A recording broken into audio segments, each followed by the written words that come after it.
Some people walk into a room and something shifts.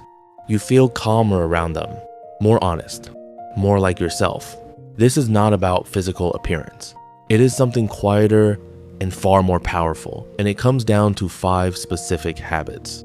Emotional attractiveness is not a personality type. It is a set of behaviors practiced, developed, and available to anyone. Psychologists who study interpersonal connection consistently find that the people others most want to be around share a specific set of emotional habits, not charm, not charisma in the traditional sense, something more durable than both.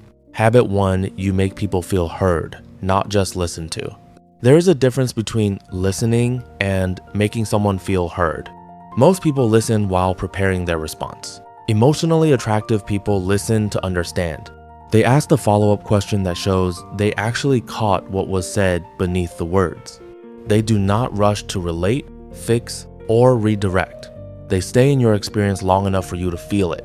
Psychologist Carl Rogers called this unconditional positive regard the experience of being received without judgment.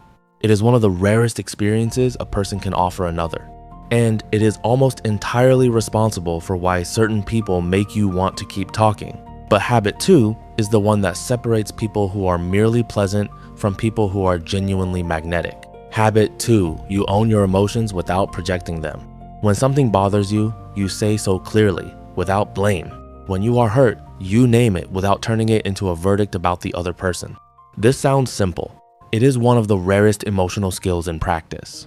Most people either suppress what they feel until it leaks sideways, or express it in ways that make the other person the problem. Emotionally attractive people do neither.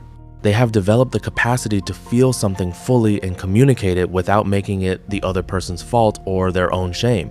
Research in couples therapy by John Gottman shows that this single skill, emotional ownership without blame, is one of the strongest predictors of relationship health and longevity. People feel safe around those who do not make their emotions someone else's emergency. And safety is one of the deepest forms of emotional attraction. Sign 3 is one that most people underestimate completely. Habit 3, you are honest without being cruel. There are people who confuse honesty with bluntness, who use truth as a weapon dressed up as a virtue. And then there are people whose honesty feels like a gift, who tell you something difficult in a way that makes you feel respected rather than diminished.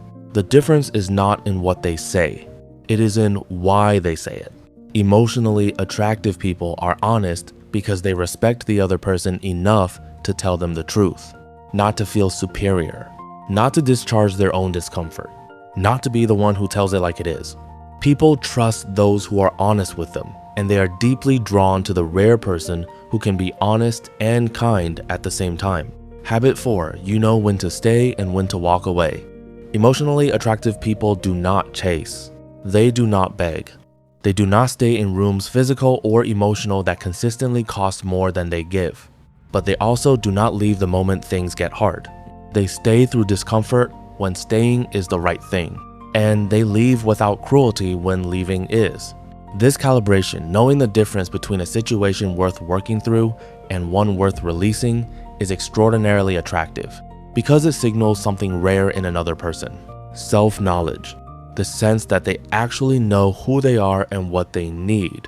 And habit 5 is the one that ties everything together, and most people never fully develop it. Habit 5, you are genuinely curious about other people. Not politely curious, not strategically curious, genuinely curious. The kind that makes someone feel like the most interesting person in the room, not because you are flattering them, but because you actually find them interesting. This is rarer than it sounds. Most people listen to respond. Most people ask questions to transition back to themselves. Emotionally attractive people ask questions they actually want the answer to.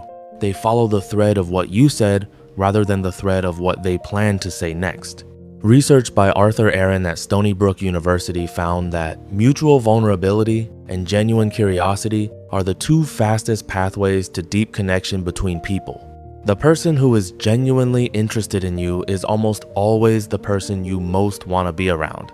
And that interest, that real, unhurried curiosity about who you actually are, is one of the most powerful things one person can offer another.